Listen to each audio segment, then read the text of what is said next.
ناجی جواب میں مسکرایا جیسے صلاح الدین ایوبی نے کوئی لطیفہ سنایا ہو۔ صلاح الدین ایوبی رحمت اللہ علیہ اس تجربہ کار سالار کی مسکراہٹ کو غالباً نہیں سمجھ سکا۔ ناجی فاطمی خلافت کا پروردہ سالار تھا۔ وہ مصر میں باڈی گارڈز کا کمانڈر تھا جس کی نفری 50,000 تھی اور ساری کی ساری نفری سوڈانی تھی۔ یہ فوج اس دور کی جدید ہتھیاروں سے مسلح تھی اور یہ فوج ناجی کا ہتھیار بن گئی تھی جس کے زور پر وہ بے تاج بادشاہ بنا بیٹھا تھا۔ وہ سازشوں اور مفاد پرستی کا دور تھا۔ اسلامی دنیا کی مرکزیت ختم ہو چکی تھی۔ صلیبیوں کی بھی نہایت دلکش تخریب کاریاں شروع ہو چکی تھی۔ زرپرستی اور تعیش کا دور تھا۔ جس کے پاس ذرا سے بھی طاقت تھا اسے وہ اپنے اقتدار کے تحفظ کے لیے، دولت سمیٹنے کے لیے استعمال کرتا تھا۔ سوڈانی باڈی گارڈز فوج کا کمانڈر ناجی مصر میں حکمرانوں اور دیگر سربراہوں کے لیے دہشت بنا ہوا تھا۔ خدا نے اسے سازش ساز دماغ دیا تھا۔ اسے اس دور کا بادشاہ ساز کہا جاتا تھا۔ بنانے اور بگاڑنے کی خصوصی مہارت رکھتا تھا۔ اس نے صلاح الدین ایوبی رحمت اللہ علیہ کو دیکھا تو اس کے چہرے پر بالکل اسی طرح مسکراہٹ آ گئی جس طرح کمزور سی بھیڑ کو دیکھ کر بھیڑیے کے دانت نکل آتے ہیں۔ ایوبی اس زہر خند کو نہ سمجھ سکا۔ اس کے لیے سب سے زیادہ اہم آدمی ناجی ہی تھا کیونکہ وہ 50,000 باڈی گارڈز کا کمانڈر تھا اور صلاح الدین ایوبی کو اس فوج کی ضرورت تھی۔ صلاح الدین ایوبی سے کہا گیا کہ حضور بڑی لمبی مسافت سے تشریف لائے ہیں، پہلے آرام کر لے۔ تو اس نے کہا میرے سر پر جو دستار رکھ دی گئی ہے میں اس کا اہل نہ تھا۔ اس دستار نے میرا آرام اور میری نیند ختم کر دی ہے۔ کیا آپ حضرات مجھے اس چھت کے نیچے نہیں لے چلیں گے جہاں میرے فرائض میرا انتظار کر رہے ہیں؟ کیا حضور کام سے پہلے طعام پسند نہیں فرمائیں گے؟ اس کے نائب نے پوچھا۔ صلاح الدین ایوبی نے کچھ سوچا اور ان کے ساتھ چل پڑا۔ لمبے تڑنگے قوی ہیکل باڈی گارڈ اس عمارت کے سامنے دور کھڑے تھے جس میں کھانے کا انتظام کیا گیا تھا۔ ایوبی نے ان گارڈز کی قد بت اور ہتھیار دیکھی تو اس کی چہرے پر رونق آ گئی، مگر یہ رونق دروازے میں قدم رکھتی ہی غائب ہو گئی۔ وہاں 4 نوجوان لڑکیاں جس کی جسموں میں زہد، شکن، لچک اور شانوں پر بکھرے ہوئے ریشمی بالوں میں قدرت کا حسن سمویا ہوا تھا، ہاتھوں میں پھولوں کی پتیوں سے بری ہوئی خوشنما ٹوکریاں اٹھائی کھڑی تھی۔ انہوں نے صلاح الدین ایوبی کے راستے میں پتیاں بکھرنے شروع کر دیں اور اس کے ساتھ دف کی تال پر طاؤس اور رباب اور شہنائیوں کا مسحور کن نغمہ ابھرا۔ ایوبی نے راستے میں پھولوں کی پتیاں دیکھ کر قدم پیچھے کر لیا۔ ناجی اور اس کا نائب اس کے دائیں بائیں تھے۔ وہ دونوں جھک گئے اور اس کے آگے چلنے کی دعوت دی۔ یہ وہ انداز تھا جسے مغل بادشاہوں نے ہندوستان میں رائج کیا تھا۔ صلاح الدین ایوبی پھولوں کی پتیاں مسلنے نہیں آیا۔ صلاح الدین ایوبی رحمۃ اللہ نے فرمایا صلاح الدین ایوبی پھولوں کی پتیاں مسلنے نہیں آیا۔ ایوبی نے ایسے مسکراہٹ سے کہا جو ان لوگوں نے پہلے کم ہی کبھی کسی کے ہونٹوں پر دیکھی۔ ہم حضور کے راستے میں آسمان سے تارے بھی نوچ کر بچھا سکتے ہیں، ناجی نے کہا۔ اگر میرے راہ میں کچھ بچھانا چاہتے ہو تو وہ ایک ہی چیز ہے جو میرے دل کو باتی ہے، صلاح الدین ایوبی رحمۃ اللہ علیہ نے کہا۔ اب حکم دے، نائب نے کہا۔ وہ کون سی چیز ہے جو حضور کی دل کو باتی ہے؟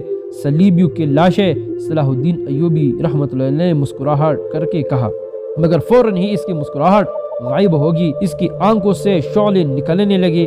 اس نے دھیمی آواز میں جس میں قہر اور عتاب چھپا ہوا تھا کہا، مسلمانوں کی زندگی پھولوں کی سیچ نہیں، جانتی نہیں ہو صلیبی سلطنت اسلامیہ کو چوہوں کی طرح کھا رہے ہیں، اور جانتے ہو کہ وہ کیوں کامیاب ہو رہے ہیں؟ صرف اس لیے کہ ہم نے پھولوں کی پتیاں پر چلنا شروع کر دیا ہے۔ ہم نے اپنی بچیوں کو ننگا کر کے ان کی عصمتیں روند ڈالی ہے۔ میرے نظریں فلسطین پر لگے ہوئے ہیں۔ تم میرے راہ میں پھول بچھا کر مصر سے بھی اسلام کا پرچم اتروا دینا چاہتے ہو۔ اس نے سب کو ایک نظر سے دیکھا اور دبدبے سے کہا، اٹھا لو یہ پھول میرے راستے سے۔ میں نے ان پر قدم رکھا تو میری روح کانٹوں سے چھلنی ہو جائے گی۔ ہٹا دو لڑکیوں کو میرے راستے سے، کہیں ایسا نہ ہو کہ میری تلوار ان کی اتنی دلکش سنہری بالوں میں الجھ کر بیکار ہو جائے۔ حضور کی جاہ و حشمت، مجھے حضور نہ کہو۔ سلطان صلاح الدین ایوبی نے بولنے والوں کو یوں ٹوک دیا جیسے تلوار سے کسی کافر کی گردن کاٹ دی ہو۔ اس نے کہا حضور وہ تھے جس کا تم کلمہ پڑھتے ہو اور جن کا میں غلام بے دام ہوں۔ میرے جان فدا ہوں اس حضور صلی اللہ علیہ وآلہ وسلم پر جن کی مقدس پیغام کو میں نے سینے پر کند کر رکھا ہے۔ میں یہی پیغام لے کے مصر میں آیا ہوں۔ صلیبی مجھ سے یہ پیغام چین کر بحر روم میں ڈبو دینا چاہتے ہیں، شراب میں غرق کر دینا چاہتے ہیں۔ میں بادشاہ بن کے نہیں آیا۔ لڑکیاں کسی اشارے پر پھولوں کی پتیاں سمیٹ کر وہاں سے ہٹ گئی تھی۔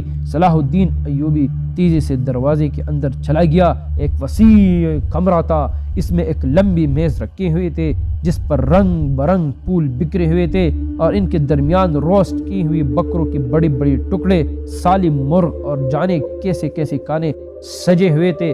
صلاح الدین ایوبی رحمت اللہ علیہ رک گیا اور اپنے نائب سے پوچھا کیا مصر کا ہر ایک باشندہ اسی قسم کا کھانا کھاتا ہے؟ نہیں حضور، نائب نے جواب دیا، غریب لوگ تو ایسے کھانے کے خواب بھی نہیں دیکھ سکتے۔ تم سب کس قوم کے فرد ہو؟ صلاح الدین ایوبی نے پوچھا۔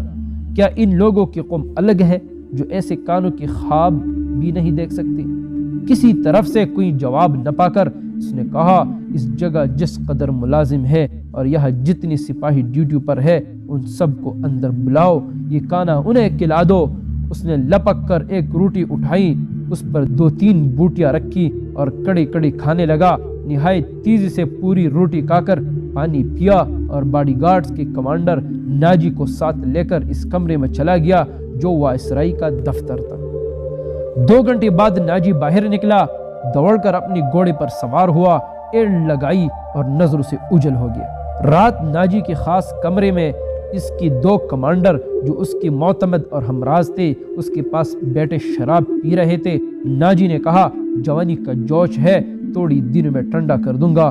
کم بخت جو بھی بات کرتا ہے کہتا ہے رب کعبہ کی قسم صلیبیوں کو سلطنت اسلامیہ سے باہر نکال کر دم لوں گا۔ صلاح الدین ایوبی ایک کمانڈر نے تنزیہ کہا، اتنا بھی نہیں جانتا کہ سلطنت اسلامیہ کا دم نکل چکا ہے، اب سوڈانی حکومت کریں گے۔ کیا آپ نے اسے بتایا نہیں کہ یہ 50,000 کا لشکر سوڈانی ہے؟ دوسرے کمانڈر نے ناجی سے پوچھا، اور یہ لشکر جسے وہ اپنی فوج سمجھتا ہے صلیبیوں کے خلاف نہیں لڑے گا۔ تمہارا دماغ ٹھکانے ہے؟